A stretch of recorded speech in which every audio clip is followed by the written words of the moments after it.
Hello my dear students, welcome to KGH academy. ఈ వీడియోలో మనం వెట్లాండ్స్, చిత్తడి నేలలు, వాటి ప్రాధాన్యత, అవి క్షీణించడానికి గల కారణాలు, ఓకే, సో వాటి పరిరక్షణకు తీసుకుంటున్నటువంటి చర్యలు, ఆ తర్వాత చిత్తడి నేల పరిరక్షణకు ప్రపంచంలో, భారతదేశంలో చిత్తడి నేలల పరిరక్షణకు జరిపినటువంటి అంతర్జాతీయ సదస్సు, రామ్సార్ సదస్సు, తర్వాత మాంట్రెక్స్ రికార్డ్, వీటన్నిటిని ఈ వీడియోలో చూస్తున్నాం మనం.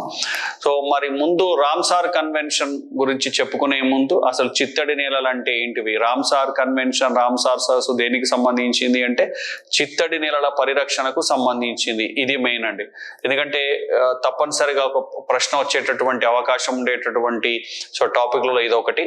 సో కాబట్టి మనం రామ్సార్ సదస్సు లేదా చిత్తడి నేలల మీద జరిగినటువంటి రామ్సార్ సదస్సు, పరిరక్షణకు జరిగినటువంటి రామ్సార్ సదస్సు గురించి తెలుసుకోవాలంటే ముందు చిత్తడి నేలలు అంటే ఏంటివి, అవి ఎక్కడ ఉంటాయి, వాటి ప్రాధాన్యత ఏంటి, సో అవి ఏ విధంగా నశించిపోతున్నాయి, వీటి గురించి చూడాలండి.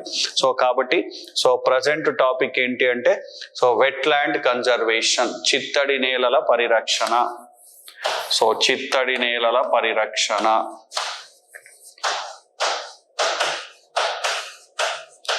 ఈ టాపిక్ ను చూస్తున్నామండి. ఈ టాపిక్ లో భాగంగా ముందు మనం వెట్లాండ్ అంటే ఏందో చూద్దామండి. చిత్తడి నేల అంటే దేన్ని అంటారు చూద్దాం. వెట్లాండ్ అనేది ఎక్కడుంటాయి అంటే చెరువు చుట్టూ ఉండేటటువంటి ప్రాంతాన్ని మనం చిత్తడి నేల అని చెప్పుకోవచ్చు. ఏదైనా నీటి ప్రదేశానికి చుట్టూ ఉండేటటువంటి ప్రాంతాన్ని మనం చిత్తడి నేల అనొచ్చు. చిత్తడి నేల అనగానే ఓన్లీ తడి ఉంటే సరిపోదండి. అక్కడ కొద్ది రోజులు నీరు నిల్వ ఉండొచ్చు కూడా. సంవత్సరంలో ఒక 4 నుంచి 5 నెలలు నీరు నిల్వ ఉన్నా దాన్ని చిత్తడి నేల అంటాము. లేదా తడి ఎక్కువగా ఉండి ఎప్పుడు తేమగా ఉండేటటువంటి ప్రాంతాలని కూడా చిత్తడి నేలలు అనొచ్చు. చెరువులు, కుంటలు, వాటి చుట్టుపక్కల ఉండేటువంటి ప్రాంతాలు, నది 2 పక్కల ఉండేటటువంటి ప్రాంతాలు, డ్యాములకు కట్టినప్పుడు వాటి బ్యాక్ వాటర్ ఉండేటటువంటి ఏరియాలు, ఇలా చాలా ప్రాంతాల్లో చిత్తడి నేలలు ఉండొచ్చు. అయితే చిత్తడి నేలలకి తర్వాత నెక్స్ట్ ఒక అక్వాటిక్ ఎకోసిస్టమ్. అంటే ఇక్కడ జల ఆవరణ వ్యవస్థకి ఉదాహరణ ఏంటి సార్, చెరువు చిత్తడి నేల ఒకటేనా అనేది చాలా మంది కన్ఫ్యూజ్ అవుతుంది. దీనికి నేను క్లారిఫై ఇస్తాను చూడండి. ఫర్ ఎగ్జాంపుల్ ఇదొక చెరువు అనుకుందాం. ఈ చెరువు మధ్యలో ఇక్కడ నీటి లోతు ఎక్కువగా ఉంటుంది. 3, 4, 5, 10 అడుగుల లోతు కూడా, 20 అడుగుల లోతు కూడా ఉంటుంది. ఇది మన ఒరిజినల్ చెరువు అండి, నీరు నిల్వ ఉన్న ప్రాంతము. ఈ చుట్టుపక్కల 1, 2 అడుగుల లోతు గలటువంటి నీరు ఉంటుంది. కొన్ని చోట్ల అక్కడక్కడ కొన్ని చిన్న నీటి గుండలు ఉండి మధ్యలో ల్యాండ్ ఉంటుంది. ఓకే, ఓన్లీ వర్షాకాలము తర్వాత చలికాలం మాత్రమే ఈ ఏరియాలో కొంత నీరు నిల్వ ఉంటుంది. ఎండాకాలం ఇదంతా తడితడిగా ఉంటుంది. ఈ నేలని మనం చిత్తడి నేల అంటాం. అంటే మెయిన్ గా ఉండేటువంటి మధ్యలో ఉండేటువంటి నీరు నిల్వ ఉన్న ప్రాంతం నుంచి చుట్టూ ఉన్న ప్రాంతాన్ని లేదా ఒక సైడ్కు ఉన్న ప్రాంతాన్ని చిత్తడి నేల అంటాం. చిత్తడి నేలకు జల ఆవరణ వ్యవస్థ నుంచి ఎలా వేరు చేయొచ్చు అంటే ఒక కొలనుకు చిత్తడి నేలకు ఏ విధంగా తేడా చేయొచ్చు అంటే లోతు ఎక్కువగా ఉందనుకోండి, నీరు లోతు ఎక్కువగా ఉందనుకోండి, అది జల ఆవరణ వ్యవస్థ లేదా పర్టికులర్లీ ఆ కొలను, సరస్సు అనుకోవచ్చు. దాని చుట్టుపక్కల లోతు తక్కువగా ఉండి నేల తేలి ఉండే నేల ఉండి తడిగా ఉండేటువంటి ప్రాంతాన్ని మనం చిత్తడి నేల అనొచ్చు. దీన్ని అర్థం చేసుకోవడానికి ఇక్కడ కొన్ని డెఫినేషన్స్ ఉన్నాయి.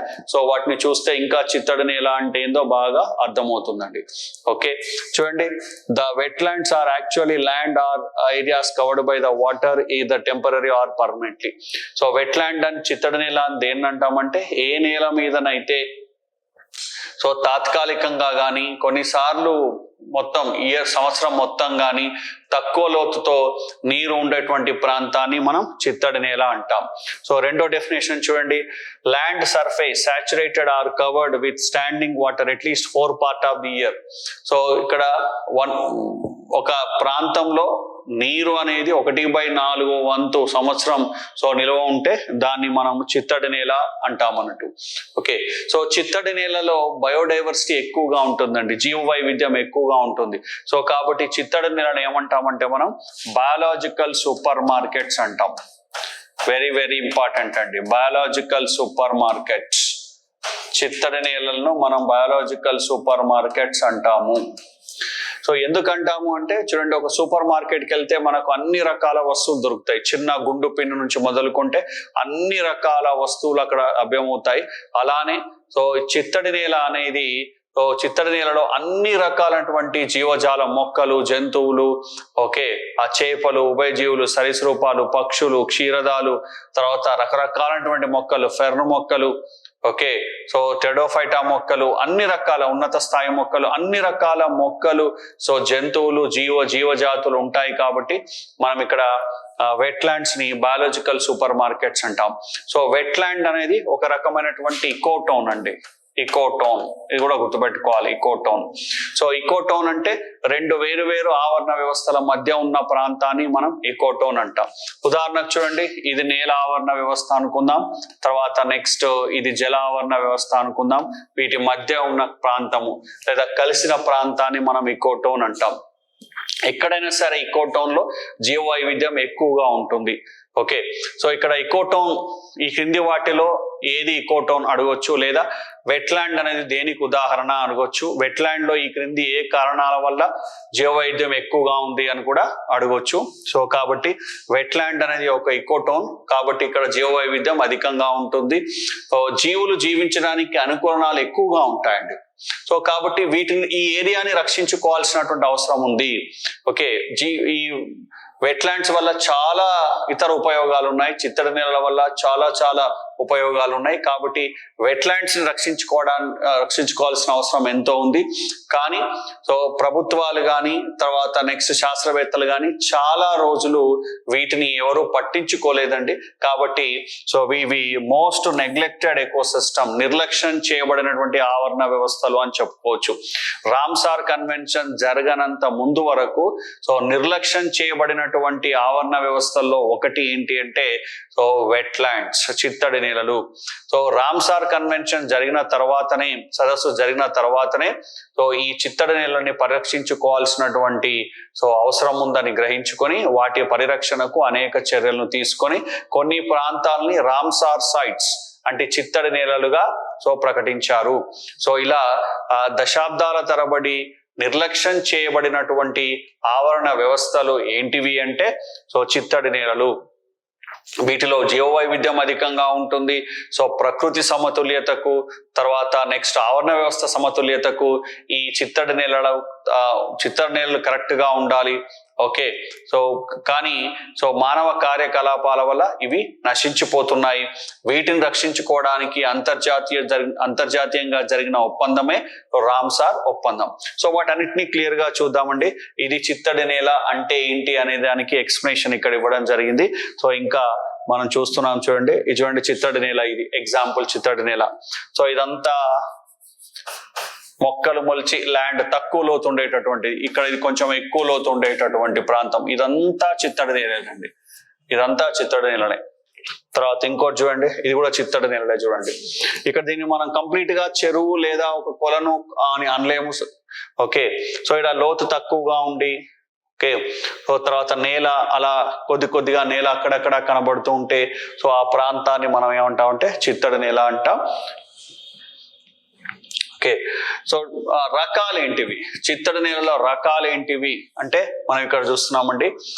నేలపైన ఉండేటటువంటివి, తర్వాత నెక్స్ట్ సముద్ర తీర ప్రాంతాల్లో ఉండేటటువంటివి సో ఉన్నాయి. మళ్ళీ నేలకు సంబంధించినటువంటి వాటిలో సహజ, మానవ నిర్మిత, తర్వాత మళ్ళీ కోస్టల్ ఏరియా తీర ప్రాంతానికి సంబంధించిన దాంట్లో కూడా మానవ, సహజ, నిర్మిత ఉంటాయి. ప్రశ్న ఇట్లా అడగొచ్చండి, ఈ క్రింది వాటిలో సహజ చిత్తడి నేలకు ఉదాహరణ, ఈ క్రింది వాటిలో మానవ నిర్మిత చిత్తడి నేలలకు ఉదాహరణ, ఇలా అడగొచ్చు. సో కాబట్టి నేను ఇక్కడ ఎగ్జాంపుల్స్ ఇస్తున్నాను చూడండి. సో టైప్స్ ఆఫ్ వెట్లాండ్, చిత్తడి నేలల యొక్క రకాలు. సో ఇన్లాండ్ అండ్ కోస్టల్, భౌమ మరియు తీర ప్రాంత. సో చిత్తడి నేలలు రెండు రకాలు, భౌమ మరియు తీర ప్రాంత. భౌమ చిత్తడి నేలలు, తీర ప్రాంత చిత్తడి నేలలు. మళ్ళీ ఇన్లాండ్, భౌమ చిత్తడి నేలని మళ్ళీ రెండు రకాలుగా విభజించారు. సో న్యాచురల్, మ్యాన్ మేడ్, సహజ చిత్తడి నేలలు అండ్ మరియు మానవ నిర్మిత చిత్తడి నేలలు. అంటే సో ఇక్కడ భౌమ, సహజ చిత్తడి నేలలు భౌమ మానవ నిర్మిత చిత్తడి నేలలు. అలానే కోస్టల్ తీర ప్రాంత వెట్లాండ్స్, తీర ప్రాంత చిత్తడి నేలలు. మళ్ళీ ఇవి కూడా సేమ్ 2 రకాలు. So natural, man made. So తీర ప్రాంత సహజ చిత్తడి నేలలు, తీర ప్రాంత మానవ నిర్మిత చిత్తడి నేలలు. ప్రశ్న వీటిలోంచి వచ్చే అవకాశం ఉందండి. ఉదాహరణకి ఒక ఆక్వాకల్చర్ పాండ్, చేపల చెరువు, ఒక చేపల చెరువు అన్ను దేనికి ఉదాహరణ అని అడగొచ్చండి. సో క్లియర్ గా దాంట్లోనే ఉంది. అది దేనికి ఉదాహరణ అంటే భౌమ మానవ నిర్మిత చిత్తడి నేలకు ఉదాహరణ. ఓకే. సో తర్వాత నెక్స్ట్ సముద్ర తీర ప్రాంతంలో ఉండేటటువంటి ఒక రొయ్యల చెరువు దేనికి సంబంధించింది అని అడిగాడు అనుకోండి. సో అప్పుడు దేనికి సంబంధించిందండి? తీర ప్రాంత మానవ నిర్మిత. సో ఈ విధంగా మనం అది దేనికి సంబంధించిందో గుర్తుపట్టవచ్చు. ఎగ్జామ్ లో కూడా ఈ విధంగా క్వశ్చన్స్ అడుగుతారు. ఉదాహరణకు మ్యాంగ్రూవ్, ఓకే, మడ ఆవరణ వ్యవస్థ. సో ఈ క్రింది ఏ రకమైనటువంటి చిత్తడి నేలకు ఉదాహరణ అనొచ్చు. సో ఏంటండి అది? సో తీర ప్రాంత సహజ చిత్తడి నేలకు ఉదాహరణ. సో ఇక్కడ నేను లిస్ట్ ఇస్తున్నాను, ఈ లిస్ట్ బట్టి పడాల్సిన అవసరం లేదండి. జస్ట్ మనం ఒక ఐడియా ఉంటే చాలు, చిత్తడి నేల అంటే ఏంటి, రకాలు ఏంటివి అనేది ఐడియా ఉంటే చాలు. సో ఎనీహౌ ఇక్కడైతే నేను లిస్ట్ ఇస్తున్నాను చూడండి. సో ఇన్లాండ్ న్యాచురల్ అంటే భౌమ సహజ చిత్తడి నేలలకు ఉదాహరణ. ఓకే. సో లేక్స్, పాండ్స్, చెరువులు, కుంటలు. ఓకే. సో తర్వాత నదీ తీర ప్రవాహము, నదీ తీర ప్రవాహ భాగాలు. ఓకే. సో రివర్ స్ట్రీమ్స్ అంటారు. Water logged swamps, marsh. So నీరు నిల్వ ఉండేటటువంటి ప్రాంతాలు, చిత్తడి నేలలు. ఓకే. తర్వాత ఇవన్నీ కూడా ఇన్లాండ్ న్యాచురల్ వాటికి. తర్వాత భౌమ మానవ నిర్మిత చిత్తడి నేలను కూడా చూస్తున్నాం చూడండి. సో డ్యామ్స్, డ్యామ్ వెనక భాగం ఎక్కడైతే నీరు నిల్వ ఉంటుందో దాని చుట్టుపక్కలంతా చిత్తడి నేలలో ఉంటుంది. హైడ్రో ఎలక్ట్రికల్ ప్రాజెక్ట్స్ తో ఎప్పుడైతే ఉంటుందో దానికి వెనక ఉన్నటువంటి ప్రాంతము. సో మన రైతులు వేసుకున్నటువంటి చేపల చెరువులు. తర్వాత నెక్స్ట్ ఈ చెరుకు తోటలు చుట్టుపక్కల ఉండే ప్రాంతము. తర్వాత నెక్స్ట్ వరి పొలాల ప్రాంతము. సో ఇవన్నీ చిత్తడి నేల కిందకే వస్తాయి, మానవ నిర్మిత చిత్తడి నేల కిందకే వస్తాయి. అందుకే ఇక్కడ రాస్తున్నాం చూడండి. So inland man made wetlands, మానవ నిర్మిత సో భౌమ చిత్తడి నేలలకు ఉదాహరణ. సో రిజర్వాయర్స్, నీటి నిల్వ ఉంచడానికి కట్టినటువంటి రిజర్వాయర్లు. సో ట్యాంకులు. ఓకే. ఇక్కడ ట్యాంక్ అంటే పైన కట్టిన ట్యాంక్ కాదండి. సో ఎక్కడైనా నీటి నిల్వ ఉంచడానికి కట్టినటువంటి ట్యాంకు. ఓకే. తర్వాత నెక్స్ట్ హైడ్రో ఎలక్ట్రికల్ డ్యామ్స్, విద్యుత్ శక్తిని ఉత్పత్తి చేసేటటువంటి డ్యామ్ లో వెనక ఉండేటువంటి ప్రాంతము. Barrages, ponds, aquaculture ponds. చేపల చెరువులు లేదా రొయ్యల చెరువులు. మంచినీటి చేపల చెరువులు, మంచినీటి రొయ్యల చెరువులు. తర్వాత నెక్స్ట్ మైనింగ్ పూల్స్, అంటే మైనింగ్ చేసిన తర్వాత గని తవ్విన తర్వాత ఆ మిగిలిన ప్రాంతంలో నీరు నిల్వ ఉండి అవి చిత్తడి నేలగా మారిపోతాయి. తర్వాత గ్రావెల్ పిట్స్, కంకర తీసిన తర్వాత ఆ ప్రాంతంలో నీరు చేరి అవి కూడా ఇక్కడ చిత్తడి నేలగా మారిపోతాయి. ఇక్కడ mining pools, gravel pools. Rice fields, అదే ఇంతకు చెప్పాను మనము ప్రత్యేకంగా మనం ఎక్కడైతే వరి సాగు చేస్తాము ఆ ప్రాంతము, దాని చుట్టుపక్కల ప్రాంతం అంతా కూడా నీరు నిల్వ ఉండి తాత్కాలికంగా తడిగా ఉంటుంది కాబట్టి వాటిని చిత్తడి నేలలు అంటాం. సీవేజ్ ఫార్మ్స్ అండి, ఎక్కడైతే మురుగునీటి కాలువలు ఉంటాయో దాని చుట్టుపక్కల ప్రాంతము. ఇవన్నీ కూడా భౌమ మానవ నిర్మిత ఆవరణ వ్యవస్థలు. అలానే కోస్టల్ కూడా చూద్దామండి. తీర ప్రాంత సహజ చిత్తడి నేలలు, తీర ప్రాంత మానవ నిర్మిత చిత్తడి నేలలు, అది కూడా చూస్తున్నాం చూడండి. కోస్టల్ న్యాచురల్ అంటే తీర ప్రాంత సహజ చిత్తడి నేలలు. చాలా సింపుల్ అండి. మనం మ్యాంగ్రూవ్స్, మడ అడవులు దీనికి ఎగ్జాంపుల్ చెప్పుకోవచ్చు. Coral reefs. ఓకే. వీటికి ఉదాహరణ చెప్పుకోవచ్చు. ఇక్కడ అదే ఉంది చూడండి, ఎస్టురీలు. ఎస్టురీ అనేది ఏంటంటామంటే నది సముద్రము రెండు కలిసేటటువంటి ప్రాంతాన్ని మనం ఎస్టురీ అంటాము. ఎస్టురీ, లగూన్. ఓకే. సాల్ట్ పేరుకుపోయినటువంటి ప్రాంతాలు. ఓకే. టైడల్ ఫ్లాట్ అంటే అలలు వచ్చేటటువంటి ప్రాంతాలు సముద్రంలో. ఓకే. ఇట్లా ఇవన్నీ మ్యాంగ్రూవ్ ఏరియాస్ అంటే మడ అడవులు. ఓకే. తర్వాత కోరల్ రీఫ్స్ ఉండేటటువంటి ప్రాంతాలు, ఇవన్నీ కూడా సహజ. తర్వాత నెక్స్ట్ సహజంగా ఏర్పడి అంటే తీర ప్రాంత సహజ చిత్తడి నేలలకు ఉదాహరణ. అలానే ఆ తీర ప్రాంత మానవ నిర్మిత చిత్తడి నేలలకు ఉదాహరణ ఇక్కడ ఇచ్చాను చూడండి, సాల్ట్ పాన్స్. అంటే ఇక్కడ ఎక్కడైతే ఉప్పు తీస్తామో, ఉప్పు సేకరిస్తామో ఆ ప్రాంతము. తర్వాత ఆక్వాకల్చర్ పాండ్స్ అంటే సముద్రానికి దగ్గరగా ఉండేటటువంటి సో చేపల చెరువులు కావచ్చు, అవన్నీ కూడా మానవ నిర్మిత తీర ప్రాంత మానవ నిర్మిత సో వెట్లాండ్స్ ఉదాహరణ. వీటి నుంచి ఒక ప్రశ్న రావచ్చండి. సో చేపల చెరువు దేనికి ఉదాహరణ? ఒక రిజర్వాయర్, చిత్తడి నేల ఈ క్రింది ఏ రకమైన వాటికి ఉదాహరణ? ఇలా ప్రశ్న రావచ్చు. సో ఇవన్నీ చిత్తడి నేలల రకాలు. తర్వాత నెక్స్ట్ సో చిత్తడి నేలల యొక్క ఉపయోగాలు చూస్తున్నాం మనం. Important uses, functions of wetlands.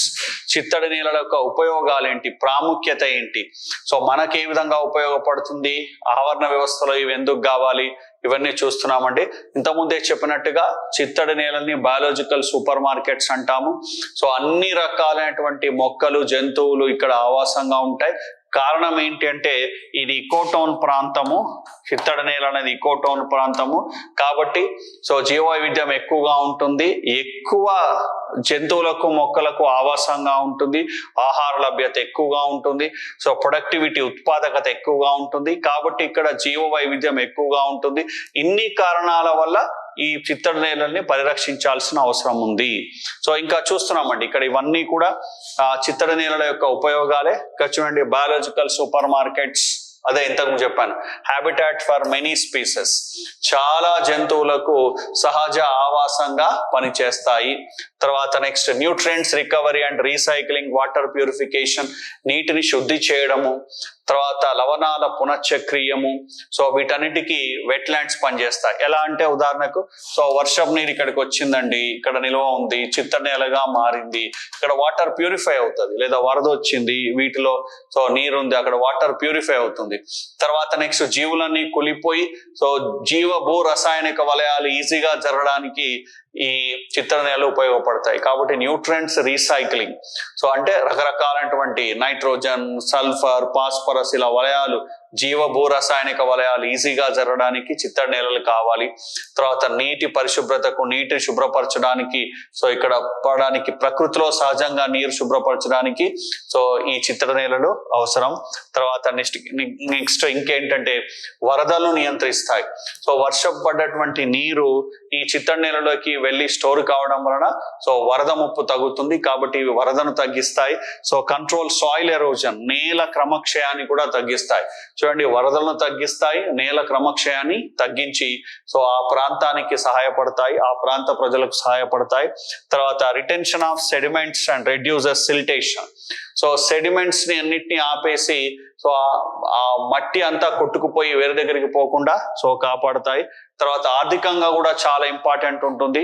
ఎలా అంటే ఆ చుట్టుపక్కల ప్రాంతాల యొక్క ప్రజలు సో చాలా వాటికి అంటే మెడిసినల్ ప్లాంట్స్ కానీ, ఔషధ మొక్కలకు కానీ, తర్వాత ఆహారంగా ఉపయోగపడేటువంటి జంతువులకు కానీ, చేపలకు కానీ, సో ఇతర జంతువులకు ఇక్కడ ఇట్లాంటి వెట్లాండ్స్ మీనే ఆధారపడతారు. కలపకు కానీ, ఎండిపోయిన చెట్లను తీసుకొచ్చుకోవడానికి కానీ, ఇలా తీర ప్రాంత ప్రజలు, ఆ చుట్టుపక్కల ప్రాంతాల ప్రజలు వెట్లాండ్ నుంచి చాలా రకాల ఉత్పత్తులు తీసుకుంటారు. సో ఆహారంగా ఉపయోగపడేటివి, ఔషధంగా ఉపయోగపడేటివి, కలపకు ఉపయోగపడేటువంటి, వంట చెరుగ్గా ఉపయోగపడేటువంటి చాలా రకాల వాటిని ఈ వెట్లాండ్స్ నుంచే సేకరిస్తారు, చిత్తడి నేల నుంచే సేకరిస్తారు. కాబట్టి సో ఆర్థికంగా ఈ చిత్తడి నేలలు ఆ ప్రాంత ప్రజలకు చాలా చాలా చాలా ఉపయోగంగా ఉంటాయి. ఇంకా చూద్దామండి, ఇంకేం చూడండి, habitats for migratory birds. So వలస పక్షులకు ఆవాస కేంద్రంగా ఉంటాయి. ఇక్కడ ఇవి గుడ్లు పెడతాయి, తమ సంతతిని వృద్ధి చెందించుకుంటాయి. సో ఈ మైగ్రేటరీ బర్డ్స్ ఎక్కడ ఎక్కువగా వస్తాయి అంటే ఈ వెట్లాండ్స్ కి ఎక్కువగా వస్తాయండి, చిత్తడి నేలలకు సో ఎక్కువగా వస్తాయి. అక్కడ ఉన్న చెట్ల మీద కానీ, అక్కడ ఉన్నటువంటి వాటి మీద కానీ గుడ్లు పెట్టి తమ సంతతిని వృద్ధి చేసుకుంటాయి. తర్వాత next reduce the flow of running water, recharge ground water. ఇవి నీటిని నిల్వ చేసుకోవడం వలన వరదలను తగ్గిస్తాయి. తర్వాత భూగర్భ జలాలను పెంచుతాయి. ఎక్కువ సమయం అక్కడ నీరు నిల్వ ఉండడం వలన ఆ చుట్టుపక్కల ప్రాంతంలో సో భూగర్భ జలాలు పెరుగుతాయి. సో కాబట్టి నీరు వృధాగా బయటికి పోకుండా ఆపుతాయి. తర్వాత భూగర్భ జలాన్ని పెంచుతాయి. సో ఇక్కడ చిత్తడి నేలలో వల్ల భూగర్భ జలం పెరుగుతుంది. తర్వాత mangrove wetlands act buffer against the storm. So తుఫాన్ల నుంచి మ్యాంగ్రోవ్ వెట్లాండ్స్, ఓకే, మడ రకమైనటువంటి చిత్తడి నేలలు సో ఒక రక్షణ కవచంగా అడ్డుగోడగా ఉంటాయి. సో ఇక్కడ రాసుకోవచ్చండి ఇంకో 2 పదాలు ఏంటంటే, so mangroves act like a speed breakers of tsunami or speed breakers of cyclone అంటారు.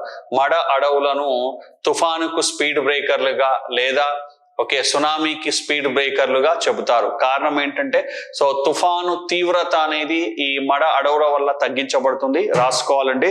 So mangroves are called speed breakers of storms or tsunamis. So సునామీలకు మరియు తుఫాన్లకు స్పీడ్ బ్రేకర్లుగా సో ఏముంటాయి లేదా రక్షణ గోడలుగా ఏవి ఉంటాయి అంటే, సో మ్యాంగ్రూవ్స్, మడ అడవులు. ఇది చాలా చాలా ఇంపార్టెంట్ అండి. అంటే కొన్ని ప్రత్యేకతలు, కొన్ని ప్రాంతాలను కొన్ని ప్రత్యేక పేర్లతో పిలుస్తారు. అవి చాలా చాలా ఇంపార్టెంట్. సో మీరు ఇవన్నీ కూడా ఒక దగ్గర రాసుకోవాలి. ఉదాహరణకు చూడండి, వెట్లాండ్స్ కి 2 పేర్లు ఉన్నాయి. Biological super markets, earth kidneys. అంటే సో ఇక్కడ భూమికి ఇక్కడ కిడ్నీల వంటివి. వెట్లాండ్స్ కి 2 పేర్లు ఉన్నాయి చూడండి. ఒకటి biological super markets, next earth kidneys, భూమికి మూత్రపిండాల వంటివి. ఈ 2 పేర్లు ఉన్నాయండి. దేనికి? వెట్లాండ్స్ కి. Okay, so biological super markets ఎందుకో చెప్పాము మనం. చిత్తడి నేలలకు 2 పేర్లు ఉన్నాయి, biological super markets, earth kidneys. So biological super markets అని ఎందుకంటామో చెప్పేసుకున్నాము. ఎర్త్ కిడ్నీస్, భూమికి మూత్రపిండాల వంటివి అని ఎందుకంటాము అంటే, ఏ విధంగానైతే మన శరీరంలో మూత్రపిండాలు ఓకే రక్తాన్ని వడబోసి శుభ్రపరిచి మలినాలను, వ్యర్థ పదార్థాలను బయటికి పంపుతాయో, అలానే నీటి సమతాస్థితికి, లవణాల సమతాస్థితికి ఏ విధంగానైతే మన శరీరంలో ఉన్న మూత్రపిండాలు కాపాడుతాయో, సో ఉపయోగపడతాయో, ఆ విధంగానే భూమి మీద ఉండేటువంటి వెట్లాండ్స్ సో లవణాల క్రమతకు, నీటి క్రమతకు సహాయపడతాయి. తర్వాత వ్యర్థ పదార్థాలను సో వడబోస్తాయి, అంటే నీరు ప్యూరిఫై అవుతుంది. సో ఈ కారణాల వల్ల సో మనకి ఇక్కడ చిత్తడి నేలను భూమి యొక్క మూత్రపిండాలు అంటామంటూ.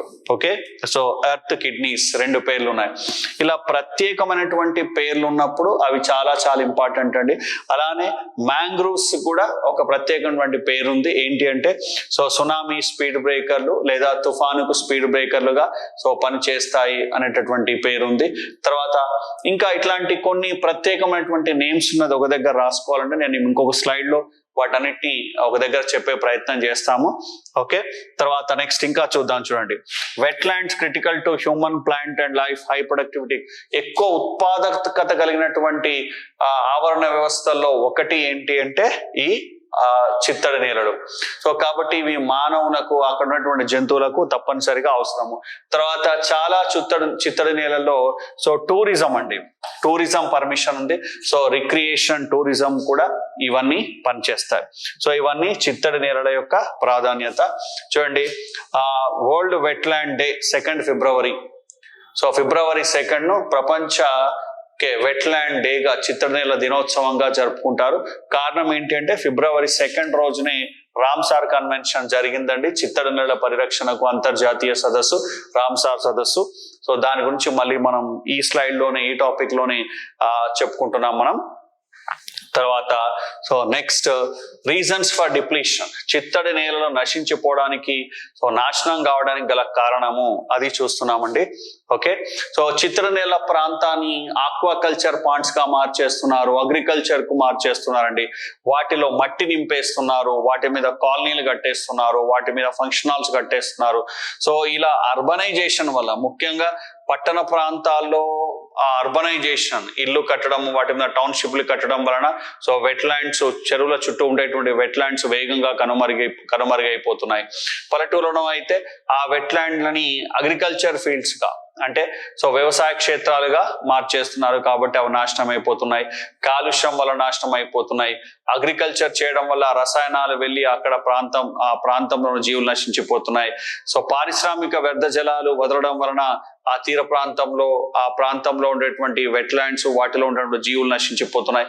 ఇలా మానవ కార్యకలాపాల వల్ల తీర ప్రాంతము లేదా వెట్లాండ్ సో మొత్తం అంతా ఆ జీవులు అక్కడ ఉన్న ప్రాంతం అంతా క్షీణతకు గురవుతుంది. సో చిత్తడి నేల మరియు అక్కడ ప్రాంతంలో జీవులు నశించిపోవడానికి గల కారణం మానవ కార్యకలాపాలు. ఏ మానవ కార్యకలాపాలు అంటే సో పట్టణీకరణ, నగరీకరణ, సో కాలుష్యము, పారిశ్రామిక వ్యర్థ జలాలు, ఓకే, వాటిని ఆ చిత్తడి నేలను వ్యవసాయంకు మార్చడము, చిత్తడి నేలను ఆక్వాకల్చర్ పాండ్స్ గా మార్చడము, ఇలా చాలా కారణాల వల్ల చిత్తడి నేలలు మరియు వాటిలో ఉండేటువంటి ప్రాణులు నశించిపోతున్నాయి. అవే ఇక్కడ చెప్తున్నాం చూడండి. So conversion of lands agriculture, ఆ ప్రాంతాల్ని వ్యవసాయ క్షేత్రాలుగా మార్చడం, ఓవర్ గ్రేజింగ్, అక్కడ పశువులు ఎక్కువగా మేయడం, వాటిని ధ్వంసం చేయడం, removal of sand from the beds, చిత్తడి నేలలో మట్టి మరియు ఇసుకను తీసేయడం వాటి నుంచి. సో ఆ ఏరియా అంతా నాశనం అయిపోతుంది. మట్టి ఇసుక ఎప్పుడైతే తవ్వుతారో, మైనింగ్ చేస్తారో. ఆక్వాకల్చర్, ఆ చిత్తడి నేల ప్రాంతాన్ని ఆక్వాకల్చర్ పాండ్స్ గా మార్చేయడము. సో హ్యాబిటాట్ డిస్ట్రక్షన్, ఆవాసాన్ని రకరకాల కారణాల వల్ల ధ్వంసం చేయడము. సో డీఫారెస్టేషన్, అక్కడ ఉన్నటువంటి చెట్లను సో కొట్టేయడము. తర్వాత పొల్యూషన్, ముఖ్యంగా వాటర్ పొల్యూషన్, నీటి కాలుష్యము, ఇండస్ట్రియల్ ఎఫ్లెంట్స్, పారిశ్రామిక వ్యర్థ జలాలు నేరుగా చిత్తడి నేలలోకి వదలడము, ఇండస్ట్రియల్ ఎఫ్లెంట్స్. సో క్లైమేట్ చేంజ్, పర్యావరణ మార్పుల వల్ల కూడా చిత్తడి నేలలు వాటిలో ఉండేటటువంటి జీవులు నశించిపోతున్నాయి. తర్వాత డొమెస్టిక్ వేస్ట్, గార్బేజ్, చెత్త, ఘనరూప వ్యర్థ పదార్థాలు, ఇవన్నీ కూడా మనం చెరువు చుట్టుపక్కల పారేస్తున్నాము. సో వాటి వల్ల కూడా అక్కడ వెట్లాండ్స్, చిత్తడి నేలలు నశించిపోతున్నాయి. తర్వాత ఓవర్ ఎక్స్‌ప్లాయిటేషన్, వాటి నుంచి మనం ఎక్కువగా వస్తువులను, రకరకాల ఉత్పత్తులను, పదార్థాలను తీసుకోవడం, ఓకే, అతి ఎక్కువగా వాటిని వినియోగించుకోవడం, ఇవన్నీ కారణాల వల్ల చిత్తడి నేలలు అనేటివి సో నశించిపోతున్నాయి లేదా అక్కడ ఉండేటటువంటి జీవులు నాశనం అయిపోతున్నాయి. ఓకే, మరి చిత్తడి నేలల పరిరక్షణకి ఏం చేయాలి అనేది ఇక్కడ చెప్పుకుంటున్నాము. Action plan for wetland development. Okay, so వాటిని సర్వే చేయాలి. ఫస్ట్ ఎక్కడెక్కడ ఉన్నాయి, ఎంత విస్తీర్ణంలో ఉన్నాయి, వాటిని మ్యాపింగ్ చేయాలి. ఏ ప్రాంతంలో ఉన్నాయి, ఏ జిల్లాలో ఉన్నాయి, ఇలా వాటిని సర్వే మ్యాపింగ్ చేయడము. తర్వాత రిమూవల్ ఆఫ్ ఎన్క్రోచ్మెంట్స్, ఆక్రమణలు దాని చుట్టుపక్కల తొలగించడము. తర్వాత యూట్రోఫికేషన్ కంట్రోల్. సో యూట్రోఫికేషన్ అంటే ఏంటి, మళ్ళీ మనము నీటి కాలుష్యంలో చెప్పుకుందామండి. మానవ కార్యకలాపాల వల్ల, పారిశ్రామిక వ్యర్థ జలాల వల్ల సో నదుల్లో పోషక గాఢత పెరగడాన్ని లేదా నీటిలో పోషక గాఢత పెరగడాన్ని యూట్రోఫికేషన్ అంటాం. యూట్రోఫికేషన్ అయింది అంటే అది పొల్యూషన్ అయినట్టే, గుర్తుపెట్టుకోండి.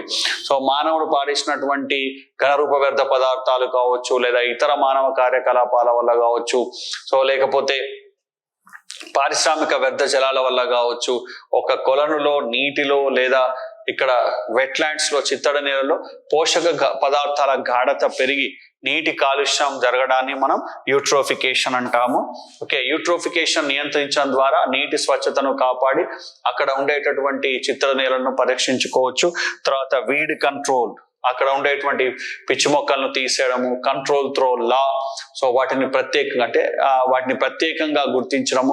ఇలా రకరకాల చర్యల ద్వారా మనం వాటిని సో రక్షించుకోవచ్చు. ఓకే, ఇక్కడ నేను కొన్ని వెట్లాండ్స్, ఇంపార్టెంట్ వెట్లాండ్స్, అవి ఉండేటువంటి స్టేట్స్ ఇస్తున్నామండి, very very important. Okay, so చూడండి.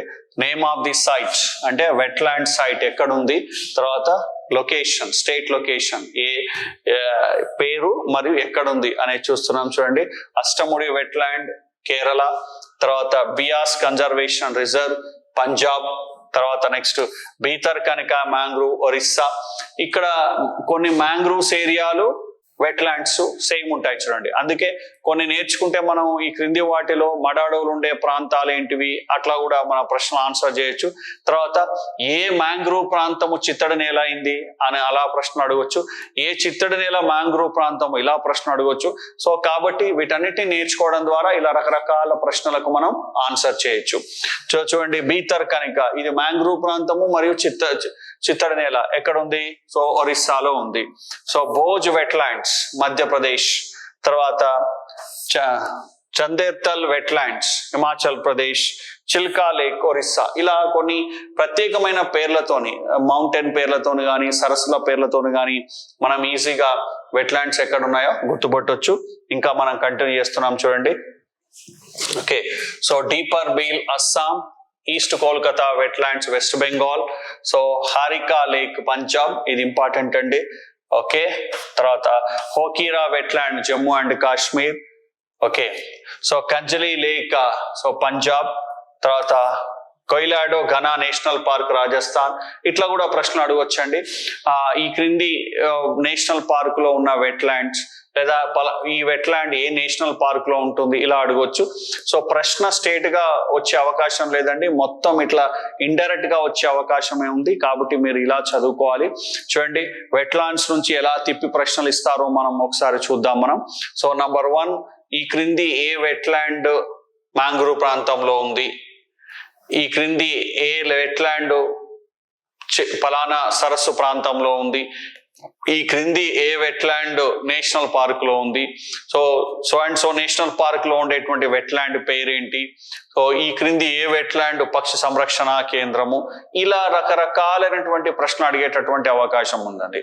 సో శాంక్చురీలో భాగంగా ఏముంది, ఓకే, సో తర్వాత కోరల్ రీఫ్ లో ఉండేటటువంటి ఈ క్రింది ఏ వెట్లాండ్ కోరల్ రీఫ్ లో ఉంటుంది.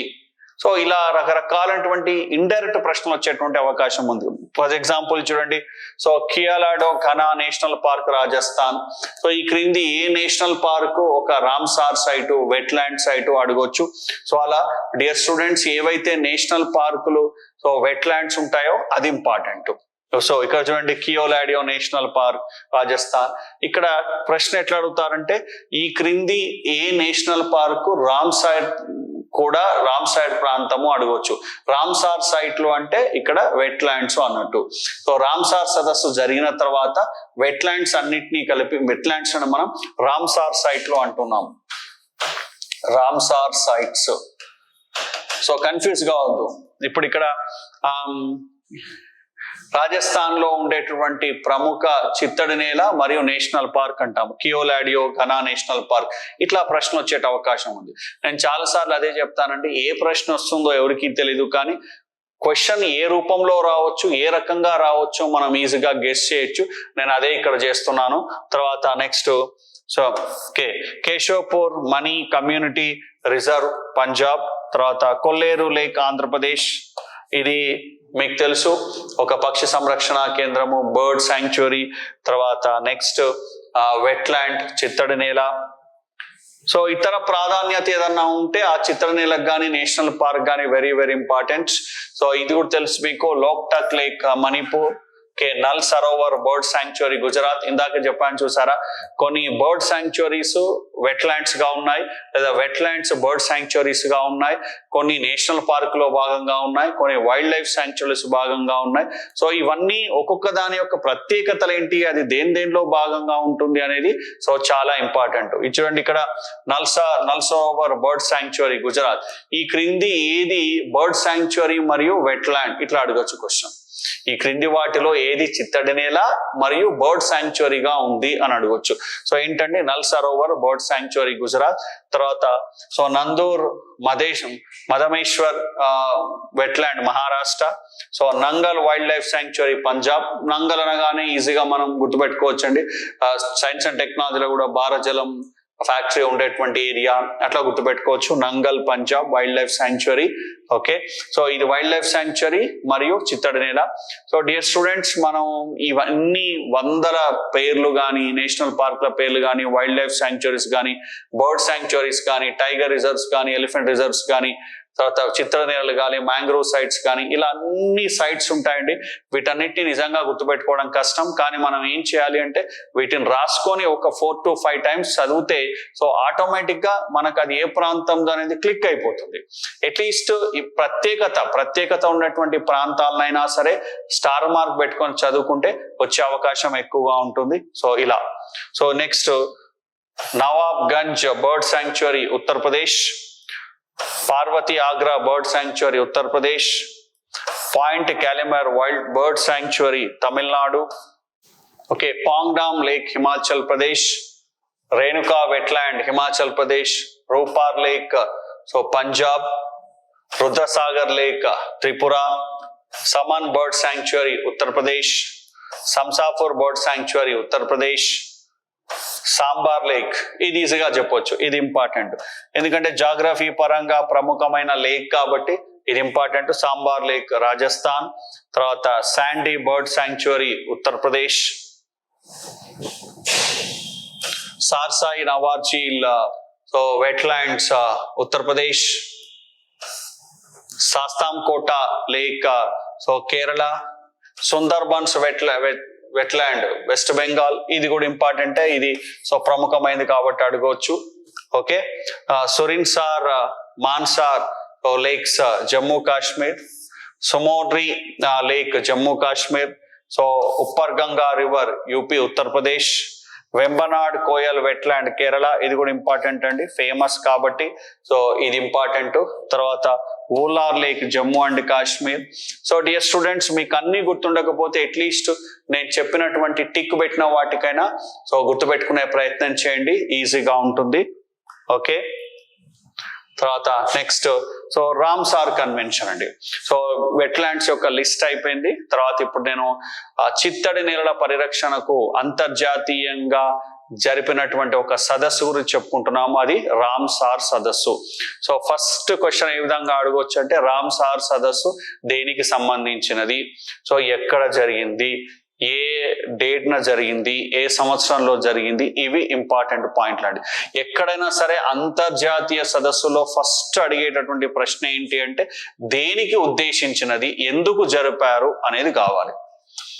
ఉదాహరణకు మాంట్రియల్ ప్రోటోకాల్ ఓజోన్ పొర పరిరక్షణకు జరిగింది. రామ్సార్ కన్వెన్షన్ చిత్తడి నేలల పరిరక్షణకు జరిగింది. Kyoto protocol global warming climate change ను తగ్గించడానికి, వాతావరణ మార్పులు లేదా వాతావరణ మార్పులు తగ్గించడానికి సో నియంత్రించడానికి, ఇలా ఒక్కొక్క అంతర్జాతీయ సదస్సు అది ఎందుకు జరిగింది అనేది వెరీ వెరీ వెరీ ఇంపార్టెంట్ అండి. ప్రశ్న దీని నుంచి వచ్చే అవకాశం ఉంది. నేను ఇంతకుముందే చెప్పాను, అన్ని సదస్సు అయిపోయిన తర్వాత, టాపిక్స్ అయిపోయిన తర్వాత అంతర్జాతీయ సదస్సులకు ఇలా ఒక టేబుల్ కొట్టేసి వరుసగా రాసుకోవాలి. ఎప్పుడు జరిగింది, ఎక్కడ జరిగింది, ముఖ్య ఉద్దేశాలు అవన్నీ ఇక్కడ రాసుకోవాలి.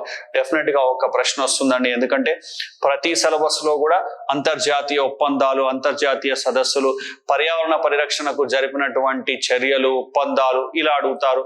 సో కాబట్టి ఇది చాలా ఇంపార్టెంట్ చూడండి. So Ramsar convention. ఓకే.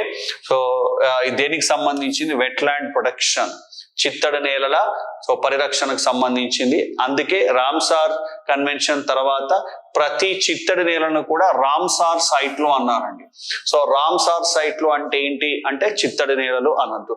మరి ఎక్కడ జరిగింది రామ్సార్ అనే ప్రాంతం, ఇది ఎక్కడ ఉంటుందంటే ఇరాన్ లో ఉంటుందండి. సో ఇరాన్ లోని రామ్సార్ అనే ప్రాంతంలో సమావేశం జరిగింది కాబట్టి దీన్ని రామ్సార్ కన్వెన్షన్ అంటాం. సో వెట్లాండ్ సంరక్షణకు, చిత్తడి నేల సంరక్షణ కాబట్టి వెట్లాండ్స్ అని మనం ఏమంటాం, చిత్తడి నేలను రామ్సార్ సైట్లు లేదా రామ్సార్ ప్రదేశాలు అంటాం. సో కాబట్టి అది వెరీ వెరీ ఇంపార్టెంట్ అండి. So wetlands are called Ramsar sites. చిత్తడి నేలను ఏమని పిలుస్తారు, రామ్సార్ ప్రదేశాలని పిలుస్తారు. ఇది వెరీ వెరీ ఇంపార్టెంట్. ఎప్పుడు జరిగింది, 2 ఫిబ్రవరి 1971. ఇక్కడ date important, year important.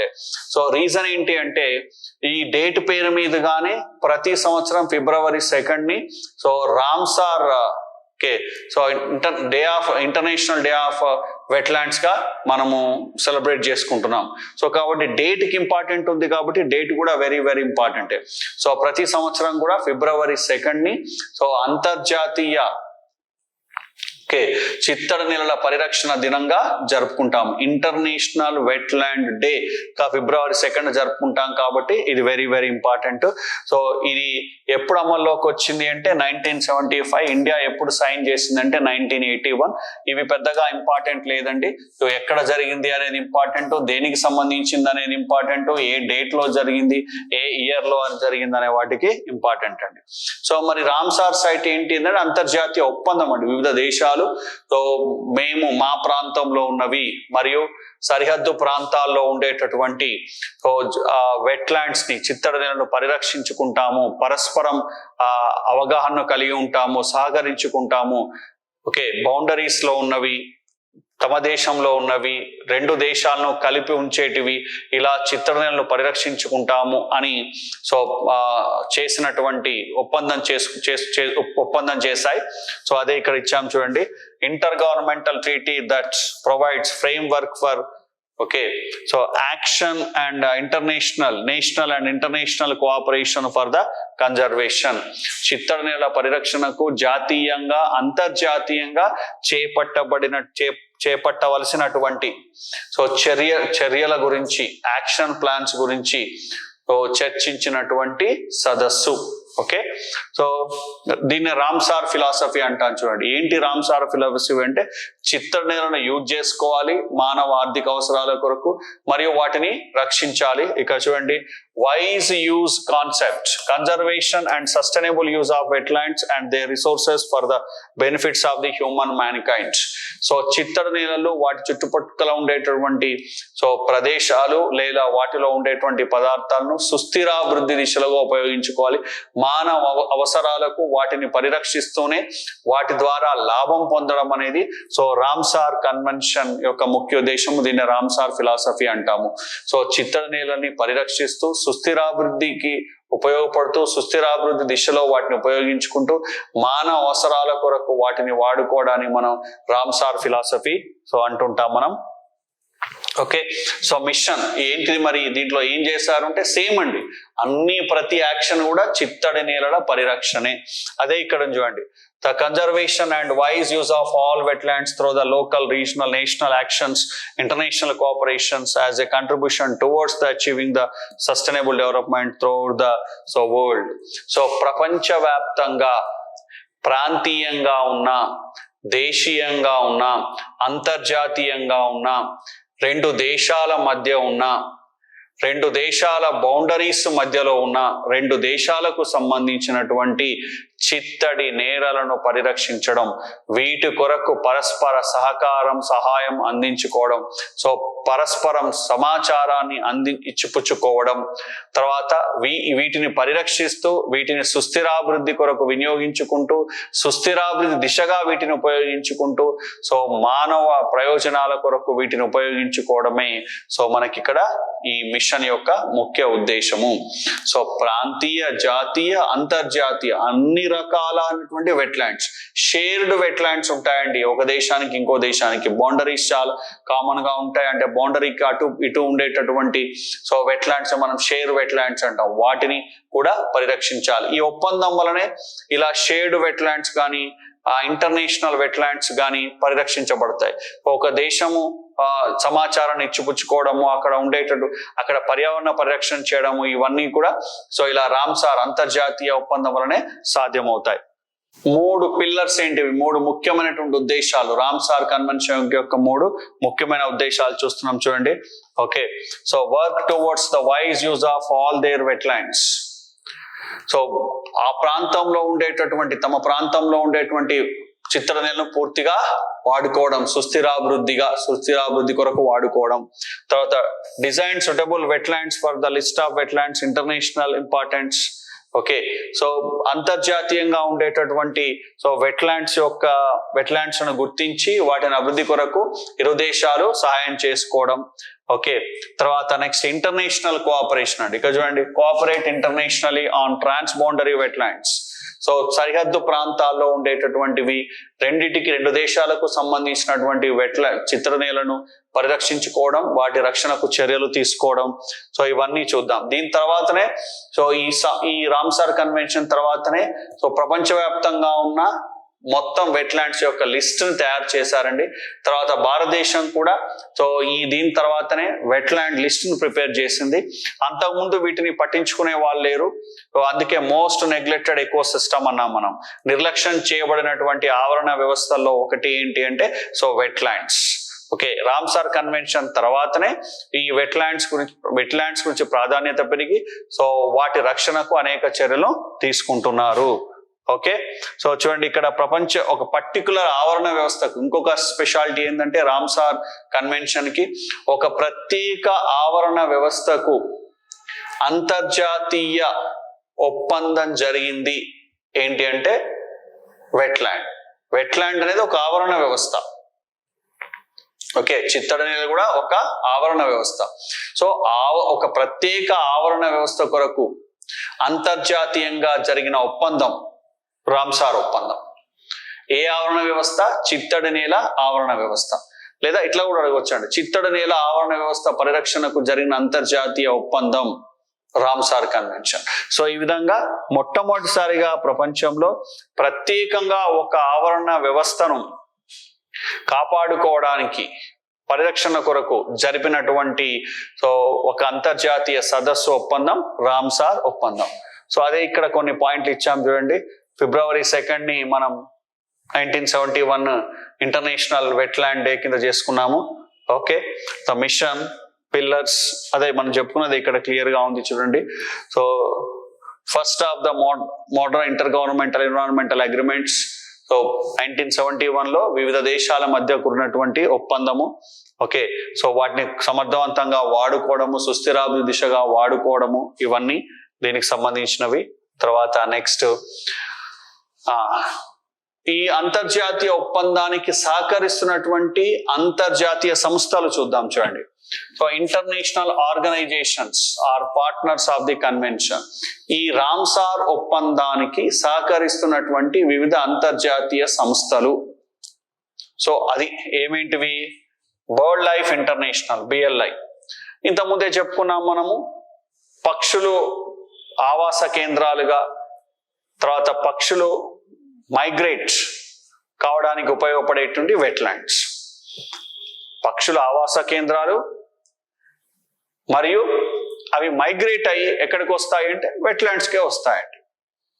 Okay, so ఇలా వలస పక్షులు, అక్కడ ఉండేటువంటి పక్షులకు ఈ వెట్లాండ్స్ ఒక ఆధారంగా ఉంటాయి. కాబట్టి బర్డ్ లైఫ్ ఇంటర్నేషనల్ ఈ రామ్సార్ కన్వెన్షన్ కి సహకరించింది, ఇలా చెప్పుకోవచ్చు. తర్వాత IUCN international union for conservation of national natural resources, WWF world wide fund for nature, so IWMI international water management institute. So ఎందుకంటే అక్కడ నీటి నిల్వ ఉంటుంది కాబట్టి వాటర్ మేనేజ్మెంట్ ఇన్స్టిట్యూట్. తర్వాత వెట్లాండ్ ఇంటర్నేషనల్, సో ఇదొక international organisation, wetland international organisation. So ఇవన్నీ కూడా రామ్సార్ ఒప్పందంలో సహకరించాయి, దాంట్లో భాగంగా ఉన్నాయి. తర్వాత నెక్స్ట్ ఈ చిత్తడి నేలల పరిరక్షణకు సో ఇంకొక వెరీ ఇంపార్టెంట్ ఏంటి అంటే ఒక రికార్డ్ మెయింటైన్ చేస్తున్నారండి. చిత్తడి నేలలు, ప్రత్యేకమైన చిత్తడి నేలల వాటిని ఒక ప్రత్యేకమైన రికార్డులో పొందుపరుస్తున్నారు. దాన్ని మనం మాంట్రెక్స్ రికార్డ్ అంటాం అన్నట్టు. ఇది ఒక ప్రత్యేకమైన బుక్. ప్రత్యేకమైన చిత్తడి నేలని మాత్రమే దీంట్లో రాస్తారు. అసలు ఏంటి మాంట్రెక్స్ రికార్డ్ అనేది చూద్దాం చూడండి. సో ఈ మాంట్రెక్స్ రికార్డ్ ని ఎప్పుడు ప్రారంభించారు, ఎప్పుడు ఈ కొన్ని ప్రత్యేకమైన చిత్తడి నేలని ప్రత్యేకంగా ఒక పుస్తకంలో రాయడం ప్రారంభించారు అంటే ఓకే, ఈ రామ్సార్ సదస్సు 6వ సదస్సులో అండి, 1996లో రామ్సార్ సదస్సు 6వ సదస్సులో. అందుకే సో రామ్సార్ COP6 అంటాం మనం. COP అంటే కాన్ఫరెన్స్ ఆఫ్ పార్టీస్. సో అంతర్జాతీయ ఒప్పందాన్ని దేన్నైనా మనం COP అనొచ్చు. సో ఉదాహరణకు UNFCC COP, CBD COP, ఇలా ఎక్కడ అడగొచ్చండి. ఓకే, సో కాబట్టి Ramsar sites, Ramsar declaration COP6 లేదా రామ్సార్ COP6 అంటే రామ్సార్ ఒప్పందం జరిగిన తర్వాత 6వసారి జరిపినటువంటి సమావేశం అన్నట్టు. మొట్టమొదటిసారిగా రామ్సార్ ఒప్పందం జరిగిన తర్వాత 6వసారి జరిగినటువంటి సమావేశము. అందుకే రామ్సార్ COP6 ఎక్కడ జరిగింది? సో 1996 బ్రిస్బెయిన్ లో జరిగింది. ఓకే, దీంట్లో ఏం చేశారు అంటే కొన్ని వెట్లాండ్ లిస్టును ప్రత్యేకంగా రాశారు. ఏ వెట్లాండ్ అంటే ఆల్రెడీ మానవ కార్యకలాపాల వల్ల డ్యామేజ్ అయినవి, ఇప్పుడు మానవ కార్యకలాపాల వల్ల డ్యామేజ్ జరుగుతున్నవి, ఫ్యూచర్ లో మానవ కార్యకలాపాల వల్ల డ్యామేజ్ జరగబోయేవి, ఇలాంటి వెట్లాండ్స్ ని ఒక లిస్ట్ రూపంలో రాశారు. దాన్నే మాంట్రెక్స్ రికార్డ్ అంటాం. ఎందుకు ఇలా రాశారు అంటే వెరీ సింపుల్. డ్యామేజ్ జరిగినవి రాయడం వలన వాటిని రక్షించి తర్వాత వాటిని ప్యూరిఫై చేసి సాధారణ స్థితికి తీసుకురావడానికి రాశారు. ఇప్పుడున్న వెట్లాండ్స్ ఎందుకు రాశారు అంటే ఫర్దర్ గా డ్యామేజ్ కాకుండా ఉండడానికి, ఈ ఉన్న వాటిని మళ్ళీ నార్మల్ స్థితికి తీసుకోవడానికి లిస్ట్ రాశారు. జరగబోయే వాటిని ఎందుకు లిస్ట్ రాశారు అంటే సో ఫ్యూచర్ లో జరగకుండా ఆపడానికి. ఇలా పాస్ట్, ప్రజెంట్, ఫ్యూచర్ డ్యామేజ్ జరిగిన మానవ కార్యకలాపాల వల్ల డ్యామేజ్ జరిగిన వెట్లాండ్స్, ఇప్పుడు మానవ కార్యకలాపాల వల్ల నష్టపోతున్నటువంటి వెట్లాండ్ లిస్టు, తర్వాత ఫ్యూచర్లో మానవ కార్యకలాపాల వల్ల నష్టం పోవడానికి అవకాశం ఉండేటటువంటి వెట్లాండ్ లిస్ట్ అన్నిటినీ కలిపి మనం మాంట్రెక్స్ రికార్డ్ అంటామంట. మాంట్రెక్స్ రికార్డ్ అనేది ఏంటి అండి? ఒక వెట్లాండ్స్ యొక్క రికార్డు రిజిస్టర్ అది. ప్రత్యేకమైన వెట్లాండ్స్ యొక్క రిజిస్టర్. ఏ ప్రత్యేకం అంటే ఇంతకుముందు చెప్పినటువంటిది. పాస్ట్, ప్రజెంట్, ఫ్యూచర్ ఈ మూడిటికి సంబంధించింది. అదే ఇక్కడ చూడండి. A register of wetlands sites of international important where changes in ecological characters have is occurring or likely to occur as a result of technological development and pollution. మానవ కార్యకలాపాల వల్ల, కాలుష్యం వల్ల, ఓకే, శాస్త్ర సాంకేతికలో పురోగమించినటువంటి అంటే దానివల్ల టెక్నాలజీ డెవలప్ అవుతుంటే అభివృద్ధి పెరుగుతుందండి, దానివల్ల పర్యావరణ నష్టం కూడా జరుగుతుంది. ఉదాహరణకు పరిశ్రమల నుంచి వచ్చేటువంటి వ్యర్థ పదార్థాలు కావచ్చు, చెత్త కావచ్చు, ఎలక్ట్రానిక్ వేస్ట్ కావచ్చు, ఇలా టెక్నాలజీ వల్ల పర్యావరణ నష్టం జరుగుతుంది. ఇలా టెక్నాలజీ వల్ల జరిగిన నష్టపోయేటివి, మానవ కార్యకలాపాల వల్ల నష్టపోయేటివి, కాలుష్యం వల్ల నష్టం జరిగినా, నష్టపోతున్నా, నష్టపోవడానికి అవకాశం ఉన్న అంతర్జాతీయ వెట్లాండ్స్ ని ఒక రిజిస్టర్ లో రాశారు. దాన్నే మనం మాంట్రెక్స్ రికార్డ్ అని చెప్పుకోవడం జరిగిందండి. ఓకే, చూడండి దీన్ని దేని రూపంలో రాశారు అంటే చెప్పాను కదా, maintained as a part of the Ramsar list. Ramsar list లోనే ప్రత్యేకంగా రాశారు. రామ్సార్ లిస్ట్ అంటే వెట్లాండ్ లిస్ట్ అండి, కొన్నిటిని సపరేట్ గా రాశారు, దానే మాంట్రెక్స్ రికార్డ్ అన్నాం. ఓకే, భారతదేశంలో ఇలా మాంట్రెక్స్ రికార్డ్ లో ఉండేటువంటి 2 వెట్లాండ్ల పేర్లు ఇక్కడ ఇస్తున్నానండి. చూడండి, ఇక్కడ 2 wetlands of India are in Montreux record. భారతదేశంలో మాంట్రెక్స్ రికార్డ్ లో ఉండేటటువంటి 2 చిత్తడి నేలలు ఏంటి అంటే Keoladeo national park Rajasthan, Loktak lake Manipur. ఈ 2 ఇంపార్టెంట్ అండి. ఇక్కడ నేను మొత్తం ఇవ్వడం జరగట్లేదండి. ప్రపంచవ్యాప్తంగా మాంట్రెక్స్ రికార్డ్ లో ఉండేటువంటి చిత్తడి నేల లిస్ట్ ఇవ్వట్లేదు, అవసరం లేదు. ఓన్లీ ఏదైతే ఇంపార్టెంటో, వెరీ వెరీ ఇంపార్టెంట్ అవి మాత్రమే ఇక్కడ మనం స్పెషల్ గా నొక్కి చెప్తున్నాము, నొక్కి వక్కానిస్తున్నామండి. ఇక్కడ భారతదేశంలో మాంట్రెక్స్ రికార్డ్ లో ఉండేటువంటి చిత్తడి నేలలు ఏంటి అంటే Keoladeo national park Rajasthan, Loktak lake Manipur. Okay, తర్వాత నెక్స్ట్ అదే ఇక్కడ మాంట్రెక్స్ రికార్డ్ అంతే ఏంది ఇక్కడ ఇచ్చాడండి. Montreux record register of wetland sites on list of wetlands international importance where are changes. అదే అంతర్జాతీయ చిత్తడి నేలలు ఏవైతే మానవ కార్యకలాపాల వల్ల నశించిపోయాయో, నశించిపోతున్నాయో, నశించిపోవడానికి అవకాశం ఉన్నాయో, అవన్నీ రాసినటువంటి ఒక లిస్టే మాంట్రెక్స్ రికార్డ్స్. ఓకే, అదే 2 వెట్లాండ్స్ భారతదేశంలో మాంట్రెక్స్ రికార్డ్ లో ఉండే అని చెప్పడం జరిగిందండి. ఓకే, యాక్చువల్ గా 3 ఉండే, కానీ చిల్కా లేక్ ని ఇటీవల తీసేశారు కాబట్టి 2 సైట్స్ ఉన్నాయి, Keoladeo national park, Loktak lake. ఈ 2 మాంట్రెక్స్ రికార్డ్ లో ఉండేటివి. ఇంతకుముందు చిల్కా లేకుంటే దాన్ని తీసేయడం జరిగింది. ఓకే, ఈ విధంగా మాంట్రెక్స్ రికార్డ్ అనేది ప్రత్యేకంగా ఇవ్వడం జరిగింది. ఈ వీడియోని మనం ఇక్కడికి కంప్లీట్ చేస్తున్నాము. Thank you very much.